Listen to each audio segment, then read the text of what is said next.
اعوذ باللہ من الشیطان الرجیم بسم اللہ الرحمن الرحیم الحمدللہ رب العالمین۔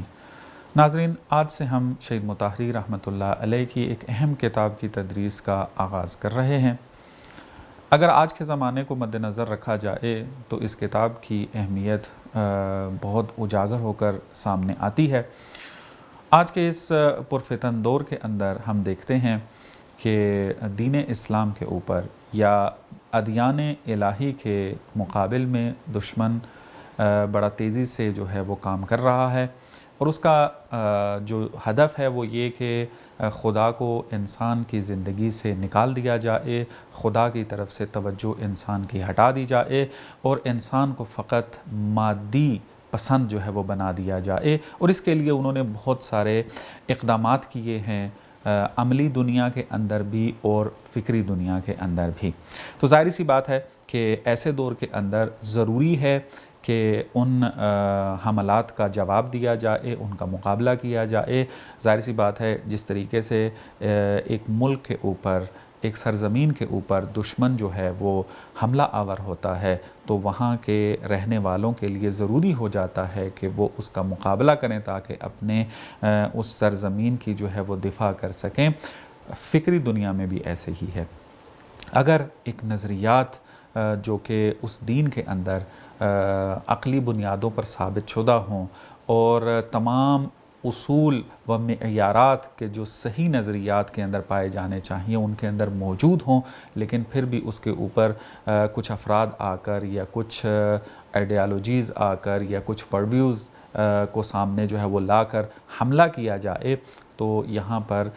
جوانوں کے اوپر اور جو ذمہ دار افراد ہیں ان کے اوپر یہ لازم ہو جاتا ہے کہ ان نظریاتی جنگ کے اندر ان کا مقابلہ کیا جائے، ان کا جواب دیا جائے۔ تو نظریاتی جنگ کے اندر جو ہے وہ کیا ہے،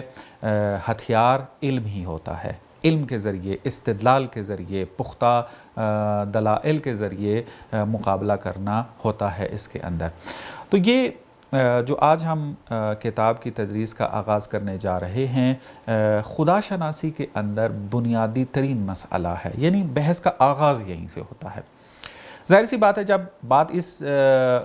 نقطے سے کی جاتی ہے کہ ہمارا کوئی خالق ہے، خدا کی معرفت پس حاصل کرنا چاہیے، خالق کی معرفت ہونی چاہیے، تو معرفت کا تعلق انسان کے ذہن سے ہے، انسان کے تصور سے ہے۔ تو یہاں پر پھر ایک سوال یہ اٹھتا ہے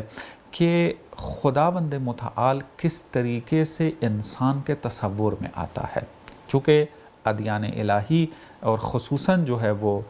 دین اسلام اس بات پر تاکید کرتا ہے کہ خداوند متعال ایک لامتناہی حقیقت ہے، جس کی کوئی حد نہیں ہے، جس کی کوئی قید نہیں ہے، یہ لامحدود ہے۔ تو اب انسان کو اگر دیکھا جائے تو یہ محدود ہے، اپنی فکر کے اعتبار سے، اپنے علم کے اعتبار سے، اپنے وجود کے اعتبار سے محدود ہے۔ تو اب کس طریقے سے یہ خدا کا جو ہے وہ تصور کرتا ہے؟ انسان کے تصور میں خدا کا مفہوم کیسے اور کہاں سے آیا؟ یہ ایک بہت ہی بنیادی بحث ہے، اور آج کے اس دور کے اندر اکیڈمک دنیا میں یہ بحث بہت زیادہ رائج ہے۔ اگر آپ تھوڑا سا بھی جستجو کریں انٹرنیٹ کے اوپر تو آپ کو اندازہ ہو جائے گا کہ یہ بحث کتنی اہمیت کی حامل ہے۔ بس ہماری جو کتاب محور ہے ان دروس کے اندر وہ ہے شہید مطہری کی ایک مختصر سی کتاب ہے،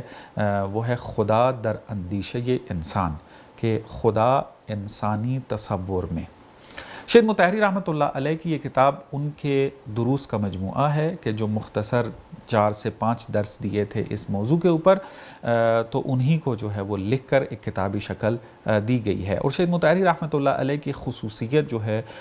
وہ یہ ہے کہ بحث کو بہت گہرائی سے پیش کرتے ہیں، بیان کرتے ہیں، لیکن اس کے ساتھ ساتھ بہت زیادہ سلیس اور روان ذکر کرتے ہیں۔ تو یہ بحثیں چونکہ فلسفی مباحث ہیں،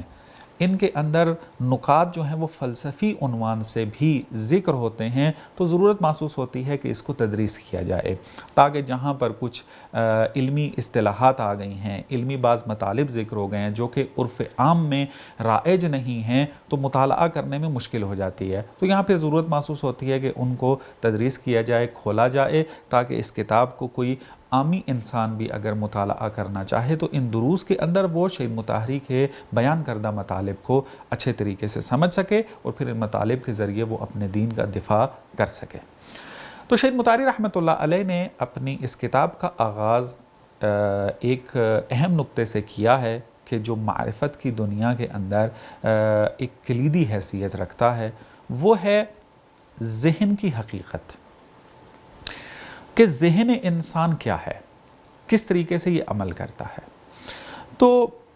اس مسئلے کو جو کہ فلسفی مسئلہ ہے، بجائے اس کے کہ اس کو مشکل اصطلاحات کے اندر بیان کریں، شہید مطہری رحمۃ اللہ علیہ نے اس کو ایک مثال کے ذریعے، ایک تشبیہ کے ذریعے بیان کیا ہے تاکہ مطلب جو ہے ہر انسان کو سمجھ میں آ جائے۔ اور یہ شہید مطہری نے جو مطلب بیان کیا ہے، بہت سارے فلاسفہ نے اپنی کتابوں کے اندر اس کو اسی طریقے سے بیان کیا ہے جیسے شہید مطہری یہاں پر بیان کر رہے ہیں۔ وہ ہے کہ اگر آپ انسان کے ذہن کو پہچاننا چاہتے ہیں تو آپ آئینے کو جو ہے وہ مد نظر رکھیں۔ انسان آئینے کو جب دیکھتا ہے تو اس کے اندر بہت ساری جو جہات پائی جاتی ہیں اس کی طرف متوجہ ہو جاتا ہے۔ یہ آئینہ جو ہے اپنے علاوہ جو اشیاء جو اس کے مقابل میں آ جاتی ہیں ان کو منعکس کرتا ہے، ان کو دکھاتا ہے۔ جس طریقے سے وہ شے ہے اسی طریقے سے دکھاتا ہے۔ اگر شیشہ اور آئینہ جو ہے وہ کیا ہے، بالکل ٹھیک ہو، اس کے اندر کوئی خرابی نہ ہو، ٹیڑھا پن نہ پایا جاتا ہو، اس کے اندر کسی قسم کا کوئی رنگ نہ لگا ہو، ابھی ہم یہ والی تشبیہ لے رہے ہیں، اس بحث کی طرف ابھی نہیں آنا چاہتے کہ آئینہ جو ہے اگر اس کے اوپر رنگ چڑھا ہوا ہو تو وہ ظاہر سی بات ہے جو اس کے مقابل میں شے آئے گی اس کو اپنے رنگ میں ہی دکھائے گا۔ آئینے کے اندر اگر کوئی کجی پائی جائے گی، ٹیڑھا پن موجود ہوگا تو ظاہر سی بات ہے پھر جو اس کے مقابل میں شے آئے گی تو اس کو بھی وہ اسی انداز میں ہی دکھانے کی کوشش کرے گا۔ ابھی ہم سالم اور صاف اور شفاف آئینے کو مد نظر رکھ رہے ہیں اور اس تشبیہ کے ذریعے ذہن کو پہچاننا چاہتے ہیں۔ تو